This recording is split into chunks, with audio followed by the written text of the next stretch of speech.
Hello guys, हमें जो आज से स्टार्ट करना है CIS में लास्ट लेक्चर है ये, जहां हम लोग आ चुके हैं पढ़ते पढ़ते up to general obligations of CIMC। तो CIMC के कुछ जनरल ऑब्लिगेशंस बताए गए हैं इन जनरल कि ये काम तो उसको करना ही है। सिंपल सी बातें हैं, only to be read for once, बस इससे ज्यादा का इंपॉर्टेंस नहीं है। तो इसमें लिखा हुआ है, एक तो CIMC को सारे proper books of accounts and records maintain करना है। बताओ कितनी बड़ी बात बताई है। CIMC को सारे proper books of accounts, records and documents maintain करना है। हो गया पहला पॉइंट। दूसरी बात, CIMC को इस बात की खबर सेबी को और ट्रस्टी को देनी है कि उसने अपने books of accounts, records and documents कहां पर रखे हुए हैं, सो दैट कभी अगर इन लोगों को इन्वेस्टिगेशन या इंस्पेक्शन करना पड़े तो कर सके। जहां कहीं पर भी जिस प्लेस पर ये अपने अकाउंट्स, रिकॉर्ड्स रखता है उसके बारे में ट्रस्टी को भी बताओ और सेबी को भी। एंड थर्ड पॉइंट कहता है, मतलब सेकंड इसके अनुसार कहता है कि in records and books and documents को CIMC को मेंटेन करके रखना है, प्रिजर्व करके रखना है, संभाल कर रखना है for a period of 5 years। मतलब इस साल के अकाउंट्स जो क्लोज होंगे फिर वो अगले 5 साल के लिए प्रिजर्व्ड रहेंगे, अगले साल के अकाउंट अगले साल से अगले 5 साल के लिए प्रिजर्व्ड रहेंगे। इस तरीके से CIMC को अपने अकाउंट्स को प्रिजर्व करके रखना पड़ता है, संभाल के रखना पड़ता है for a period of 5 years। Simple सा पॉइंट था। पहला, अकाउंट्स, रिकॉर्ड्स, बुक्स को मेंटेन करना। दूसरा, प्लेस के बारे में ट्रस्टी को और सेबी को बताना। और तीसरा, बुक्स, अकाउंट्स को प्रिजर्व करके रखना है कम से कम 5 साल के लिए। खत्म बात।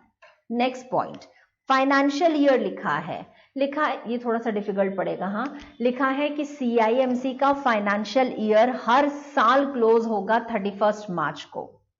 खत्म। CIMC का फाइनेंशियल ईयर हर साल क्लोज होगा 31 मार्च को। हाँ तो होगा, उसमें क्या है, सभी के फाइनेंशियल ईयर्स यही है। अगले पॉइंट पर जाओ, डिस्पैच ऑफ वारंट्स लिखा हुआ है एंड प्रोसीड्स लिखा है। CIMC अगर बीच बीच में अपने इन्वेस्टर्स को डिविडेंड जैसा कोई रिटर्न देने जा रही है तो इसके वारंट्स उसे डिस्पैच कर देने पड़ेंगे। कितने दिनों में डिस्पैच कर देना है, तो वारंट्स तो इशू कर दिए जाएंगे, डिस्पैच कर दिए जाएंगे with in 42 days of declaration. जिस दिन डिक्लेयर किया वहां से 42 डेज के अंदर अंदर वारंट्स को डिस्पैच कर देना है। लेकिन अगर CIMC अपने यूनिट होल्डर्स को यूनिट्स का रिडम्पशन कर रही है, उनके पैसे वापस कर रही है, तो रिडम्पशन प्रोसीड्स उसे पे कर देना है within 30 days of closure of winding up process. जिस दिन वाइंडिंग अप खत्म हुआ वहां से अगले 30 डेज के अंदर अंदर पब्लिक को उनका पैसा वापस कर देना पड़ेगा। अगर कोई रिटर्न डिक्लेयर किया है, अगर कोई वारंट इशू करना है तो वारंट 42 डेज में भेजना है। लेकिन अगर रिडम्पशन का पैसा है तो रिडम्पशन का पैसा 30 डेज के अंदर अंदर पे करना पड़ेगा। ठीक है। अगला है statement of accounts and annual report लिखा है। यहां लिखा हुआ है, पहली बात तो CIMC इस बात को एंश्योर कर ले कि किसी भी हालत में CIMC का खर्चा और उसकी फीस जितना स्पेसिफाई किया गया है सेबी के द्वारा उससे ज्यादा का नहीं हो सकता है। CIMC उतना ही खर्चा करेगी, उतनी ही फीस चार्ज करेगी जितना कि ऑलरेडी स्पेसिफाइड है बाय सेबी। दूसरी बात, CIMC अपने अकाउंट्स को प्रिपेयर करेगी तो अकाउंट्स को बिल्कुल अकाउंटिंग नॉर्म्स के अनुसार ही प्रिपेयर किया जाएगा। और तीसरी बात, अकाउंट्स का फॉर्मेट भी बिल्कुल वही होगा जैसा सेबी ने प्रिस्क्राइब किया। खत्म हो गया। खर्चे हद में रह के करना है। दूसरी बात, एक तो खर्चे हद में रह के करना है, दूसरा अकाउंटिंग नॉर्म्स के अनुसार अकाउंट्स बनेंगे, और तीसरा फॉर्मेट ऑफ अकाउंट्स जो बनेगा वो बिल्कुल वैसा होगा जैसा सेबी ने प्रिस्क्राइब किया है। इतना ही था। नेक्स्ट पॉइंट में लिखा है, annual report and annual statement जो होता है ना, इसकी एक कॉपी सेबी के पास फाइल की जानी है। एनुअल रिपोर्ट सेबी के पास हमें सबमिट करना है, तो कितने दिनों में फाइल कर देना है, तो लिखा है within 2 months from the date of closure of each financial year. हर साल फाइनेंशियल ईयर एंड होने से अगले 2 महीने के अंदर अंदर सेबी के पास अपनी एनुअल रिपोर्ट की कॉपी फॉरवर्ड करो। एनुअल रिपोर्ट में अब पूरे साल का ब्यौरा बताओ, क्या किया आपने साल भर इस CIS में, ये पूरी डिटेल्स जाएंगी फाइनेंशियल ईयर एंड होने से अगले 2 महीने के अंदर अंदर सेबी के पास in the form of a report. हो गया। नेक्स्ट पॉइंट, ऑडिटर्स रिपोर्ट लिखा है। CIMC अगर अकाउंट्स बनाता है तो डेफिनेटली इन अकाउंट्स का ऑडिट भी करवाना पड़ेगा, क्योंकि सेबी चाहता है कि अकाउंट CIMC बनाए लेकिन अकाउंट्स में अगर कोई फोर्जरी हो तो उसे पकड़ा जाए, तो ऑडिट करवाना कंपलसरी है। ऑडिटर अपॉइंट करना पड़ता है CIMC को, हालांकि ऑडिटर को CIMC अपॉइंट नहीं करता, ऑडिटर को सिलेक्ट करके लाता है ट्रस्टी। एंड ऑडिटर कहां से आएगा, तो सेबी ने एक पैनल बना रखा है चार्टर्ड अकाउंटेंट्स का, ऑडिटर्स का, और उसी पैनल में से किसी एक व्यक्ति को सिलेक्ट किया जाता है एज अ ऑडिटर। ऑडिटर बनके जो व्यक्ति आएगा, एक तो सेबी के पैनल के पे से आएगा और दूसरा वो CIMC के साथ किसी भी तरीके से एसोसिएटेड नहीं होना चाहिए। ऐसा व्यक्ति ऑडिटर बनेगा और ऐसे व्यक्ति को अपॉइंट करने का काम भी करेगा ट्रस्टी। CIMC खुद नहीं चुनता, उसे अपॉइंट करके लाता है ट्रस्टी। ऑडिटर ऑडिट करने के बाद अपनी ऑडिट रिपोर्ट बनाता है और ऑडिट रिपोर्ट को वो फॉरवर्ड कर देता है ट्रस्टी के पास, क्योंकि उसे अपॉइंट भी ट्रस्टी ने ही किया था, तो ऑडिट रिपोर्ट भी फॉरवर्ड होकर आएगी ट्रस्टी के पास। एंड ये ऑडिट रिपोर्ट को एनुअल रिपोर्ट का हिस्सा बनाकर इसे एनुअल रिपोर्ट के साथ जोड़कर रखा जाएगा। मतलब सेबी के पास जो 2 महीने के अंदर अंदर एनुअल रिपोर्ट जानी है, उस एनुअल रिपोर्ट के साथ में ये ऑडिट रिपोर्ट भी जाती है, because audit report is a part of annual report. ठीक है, खत्म हो गया। इसी में आगे लिखा है, ऑडिटर जब अपनी रिपोर्ट्स बनाता है ना, ऑडिट रिपोर्ट, तो उसमें वो ये बातें खास तौर पे लिखता है, सर्टिफाई करता है इन बातों को। क्या क्या सर्टिफाई करता है, तो पहली चीज तो वो ये सर्टिफाई करेगा अपनी ऑडिट रिपोर्ट में कि हमको जो इंफॉर्मेशन, जो एक्सप्लेनेशंस की जरूरत थी, to the best of our knowledge हमने वो सारी इंफॉर्मेशंस एंड एक्सप्लेनेशंस ले ली है। दूसरी बात, वो ये भी सर्टिफाई करेगा कि हमारे हिसाब से balance sheet and revenue accounts बिल्कुल true and fair view and opinion दे रहे हैं। हमारे हिसाब से ये सब फेयर है, ट्रू है, गलत नहीं है। तीसरी बात, अकाउंटिंग, जो भी अकाउंट्स बनाए जाएंगे ना इन लोगों के द्वारा, CIMC के द्वारा, तो ये सर्टिफाई करके देगा ऑडिटर कि ये अकाउंट्स बिल्कुल अकाउंटिंग पॉलिसीज के अनुसार ही बनाए गए हैं, पॉलिसीज को माना गया है। और इसके अलावा क्या सर्टिफाई करेगा, तो लास्ट पॉइंट कहता है ऐसा कोई भी मैटर जो लगता है इस ऑडिटर को कि मुझे अपने सर्टिफिकेट में लिखना चाहिए, वो लिख सकता है। पहली चीज ये सर्टिफाई करेगा कि मैंने सारे एक्सप्लेनेशन, सारी इंफॉर्मेशन ले ली है। दूसरी, हमारे हिसाब से अकाउंट्स ट्रू एंड फेयर है। तीसरा, अकाउंट्स पॉलिसीज के अनुसार बने हैं। और चौथा, ऐसा कोई भी मैटर जो उसको उचित लगता है वो उसको बता देगा, रिपोर्ट में लिख देगा। अगला पॉइंट, अगला है publication of annual report and summary लिखा है।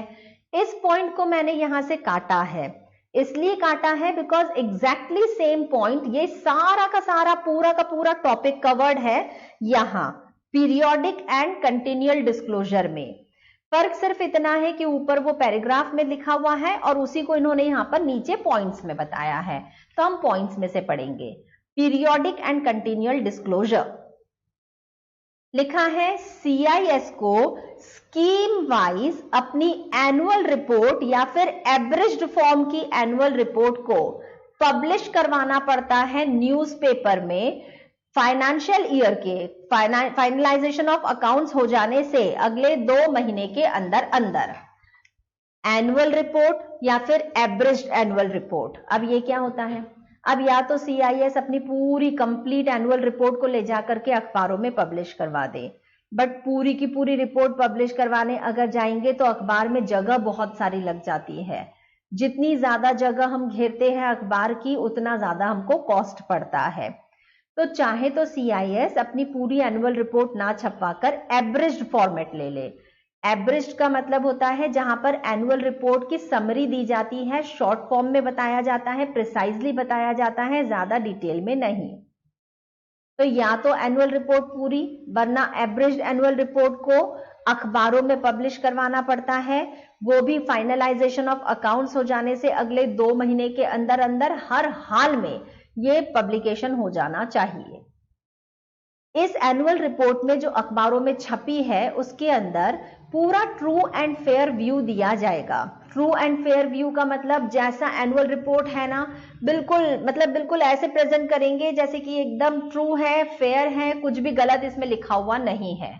पब्लिकेशन अखबारों में होगा तो कुछ गलत नहीं जा सकता। तीसरी बात, अगर आपने एनुअल रिपोर्ट पूरी की पूरी नहीं छपवाई है, एब्रिज्ड फॉर्म में भेजा है, तो साथ ही साथ इस न्यूज़पेपर में एक लाइन और लिख दी जाती है कि ये एब्रिज्ड एनुअल रिपोर्ट है, उसकी सिर्फ समरी है। अगर आपको डिटेल्ड एनुअल रिपोर्ट पढ़ने की इच्छा हो तो CIS के हेड ऑफिस में और CIS के सारे ब्रांच ऑफिसेज में एनुअल रिपोर्ट, जो फुल एनुअल रिपोर्ट है, वो वहां पर अवेलेबल है फॉर इंस्पेक्शन। आप अगर चाहो तो वहां से जाकर के पढ़ सकते हैं। अखबारों में आप समरी डलवा दो, चलेगा, कम जगह में कम खर्चे में काम हो जाएगा। लेकिन अगर आपने एब्रिज्ड डलवाया है अखबारों में तो फिर लोगों को उसी एब्रिज्ड में नीचे लिख करके दो कि पूरी एनुअल रिपोर्ट अगर आपको पढ़ना हो तो आप इस जगह से उस एनुअल रिपोर्ट की कॉपी ले सकते हैं। हो गया। नेक्स्ट पॉइंट, एक तो ये अखबारों में पब्लिकेशन जाना है। ये अखबारों का पब्लिकेशन एनुअल रिपोर्ट का है तो साल में एक ही बार जाएगा, बिकॉज एनुअल है। फाइनेंशियल ईयर एंड होने के मतलब फाइनलाइजेशन ऑफ अकाउंट्स हो जाने से अगले 2 महीने में छप जाना चाहिए। दूसरा डिस्क्लोजर कौन सा जाता है, तो दूसरा होता है क्वार्टरली डिस्क्लोजर। क्वार्टरली डिस्क्लोजर दिया जाएगा हर क्वार्टर के एंड हो जाने से 1 महीने के एक्सपायर होने के पहले पहले। इतनी गंदी लैंग्वेज में लिखा है हर क्वार्टर के एंड हो जाने से अगले 1 महीने के एक्सपायर होने के पहले पहले। तो सीधे शब्दों में अगर कहूं तो क्वार्टर एंड होने के अगले 1 महीने के अंदर अंदर हमको ये पब्लिकेशन, ये क्वार्टरली डिस्क्लोजर देना पड़ता है। क्वार्टरली डिस्क्लोजर कहां जाएगा, तो उसके लिए भी लिखा है, एक तो न्यूज़पेपर में चला जाएगा। न्यूज़पेपर में एक तो नेशन वाइड वाला लेना है, नेशनल डेली वाला न्यूज़पेपर, और दूसरा रीजनल लैंग्वेज का न्यूज़पेपर लेना पड़ता है। रीजनल लैंग्वेज उस हेड ऑफिस की लेना जहां पर CIMC का हेड ऑफिस सिचुएटेड है, उस एरिया में जो रीजनल लैंग्वेज चलती है उस रीजनल लैंग्वेज में ये पब्लिकेशन जाता है। क्वार्टरली बेसिस पर जाता है। क्वार्टरली बेसिस पर हर क्वार्टर के एंड होने से के अगले 1 महीने के खत्म होने के पहले पहले क्या पब्लिश होता है इस क्वार्टरली डिस्क्लोजर में, तो लिखा है unaudited financial result. Unaudited financial results obviously unaudited रहेंगे ना, क्योंकि ऑडिट तो हम साल के एंड में करवाते हैं। अब आप हर 3 महीने में हमको कह रहे हो कि अपने अकाउंट्स छपवाओ, तो हर 3 महीने में तो ऑडिट नहीं करवाया जा सकता ना, तो अनऑडिटेड फाइनेंशियल रिजल्ट्स छपेंगे। क्वार्टरली बेसिस पर जाएगा। 2 अखबार लेना है, एक तो नेशनल डेली वाला और एक रीजनल लैंग्वेज का। ठीक है। नेक्स्ट पॉइंट में लिखा हुआ है कि ये जो भी पब्लिकेशन जाएगा अनऑडिटेड रिजल्ट्स का, ये ट्रू एंड फेयर व्यू देगा।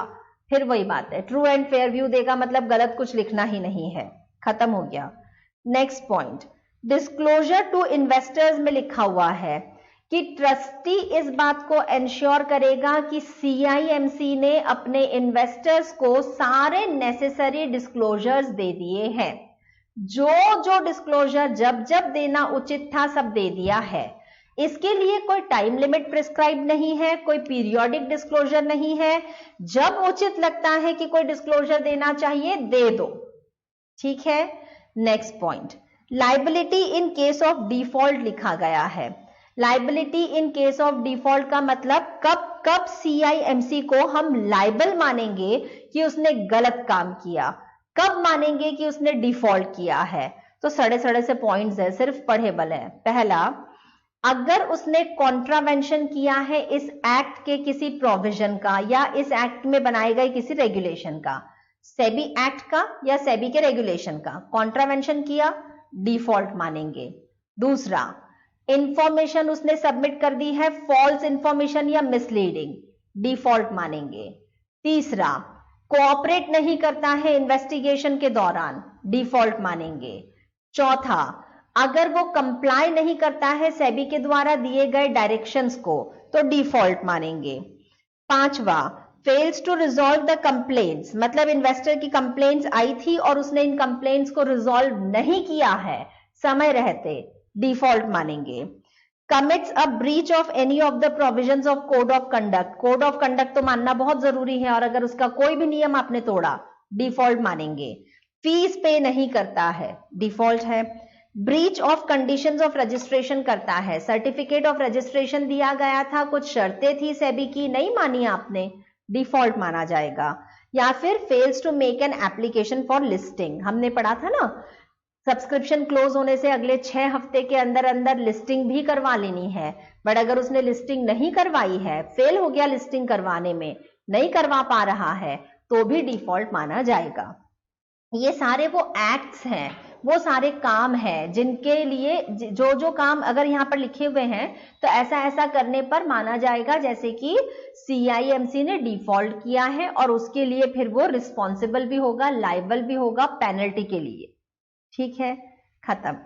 अगले पॉइंट पर जाओ तो लिखा है सेबी अगर चाहे तो सीआईएस को डायरेक्शंस इशू कर सकता है। डायरेक्शंस में सेबी भला क्या क्या डायरेक्शंस दे सकता है एक सीआईएमसी को, वो यहां पर इस टेबुलर फॉर्म में बताया गया है। अगेन सिर्फ एक बार पढ़ेबल पॉइंट्स हैं। पहला, अगर सेबी चाहे तो डायरेक्शन के द्वारा किसी व्यक्ति को बोल सकता है कि आप इन्वेस्टर्स से पैसा कलेक्ट नहीं कर सकते या आप कोई स्कीम अब लॉन्च नहीं कर सकते। सीआईएस को जाकर के डायरेक्शन दे दिया, सीआईएमसी को जाकर के डायरेक्शन दे दिया, अभी तक जितना पैसा ले लिया, अब मत लेना पब्लिक से और अब कोई नई स्कीम लॉन्च मत करना। अगर सेबी ने डायरेक्शन दिया है मानना तो पड़ेगा। दूसरा, सेबी अगर चाहे तो प्रोहिबिट कर सकता है किसी पर्सन को from disposing of properties of CIS. CIMC को बोल सकते हैं कि इस कलेक्टिव इन्वेस्टमेंट स्कीम की जितनी भी प्रॉपर्टीज है ना, अब इनमें से कुछ भी डिस्पोज मत करना, अपने मन से मत करना, जो सेबी करेगी बस वही होगा और अगर डिस्पोज करना हो तो हमसे आकर के पूछना। सिंपल। नेक्स्ट पॉइंट, अगर चाहे तो सेबी ये ऑर्डर भी दे सकता है, ये डायरेक्शन भी दे सकता है कि किसी प्रॉपर्टी को डिस्पोज करो, मतलब प्रॉपर्टी को डिस्पोज करने से रोकने का आदेश भी दे सकता है और यह भी बोल सकता है कि इस प्रॉपर्टी को तुरंत डिस्पोज किया जाए। तो जैसा सेबी कहेगी करना पड़ेगा। नेक्स्ट पॉइंट, रिफंड का ऑर्डर दे सकता है, रिफंड का डायरेक्शन दे सकता है सेबी। रिफंड का मतलब कि इमीडिएटली पैसा पब्लिक का वापस करो और अगर सेबी को उचित लगे तो सेबी उसके ऊपर इंटरेस्ट भी इंपोज कर सकता है।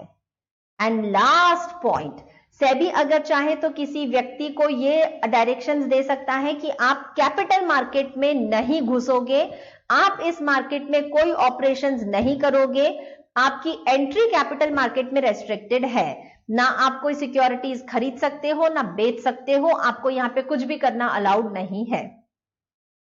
इस तरह के डायरेक्शंस सेबी अगर चाहे तो सीआईएमसी को या सीआईएस को दे सकता है। डायरेक्शंस देने का अधिकार सेबी के पास है क्योंकि SEBI is the regulating authority. SEBI को उचित लगे तो सेबी डायरेक्शंस दे सकता है। यहां आकर के इस टॉपिक पर आकर के हमारा ये चैप्टर सीआईएस का हो रहा है खत्म। पूरे चैप्टर में आपने देख लिया सारी चीजें एकदम जनरल चल रही थी। अगर कुछ इंपॉर्टेंट था तो वो था एक तो सीआईएस की डेफिनेशन, दूसरा इन्वेस्टमेंट के क्राइटेरियाज जो हमने पढ़ा था segregation of fund and investment restrictions वाला। इसके अलावा छोटा मोटा टॉपिक है जैसे कि termination of CIMC and termination of trusteeship, winding up of scheme.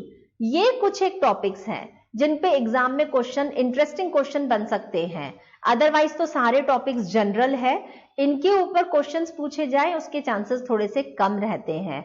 मैंने ये नहीं कहा कि पूछा ही नहीं जाएगा, लेकिन ये ऐसी चीजें हैं, ऐसे टॉपिक्स हैं जिनको अगर आप एग्जाम के एक दिन पहले रिवाइज नहीं भी करो और अगर उसके ऊपर एग्जाम में क्वेश्चन आ भी जाता है तो आप अपने मन से भी लिख सकते हैं। क्योंकि एकदम सिंपल चीजें हैं, म्यूचुअल फंड में भी हम लोग उसके बारे में पढ़ चुके हैं, तो यहां अब अलग से इसको रिवीजन की जरूरत नहीं पड़ती। ये चैप्टर फाइनली यहां आकर के हो रहा है खत्म CIS का। नेक्स्ट चैप्टर हम लोग स्टार्ट करेंगे अपने अगले लेक्चर से, बट तब तक के लिए आपको CIS पूरा रिवाइज करके रखना है, ठीक है?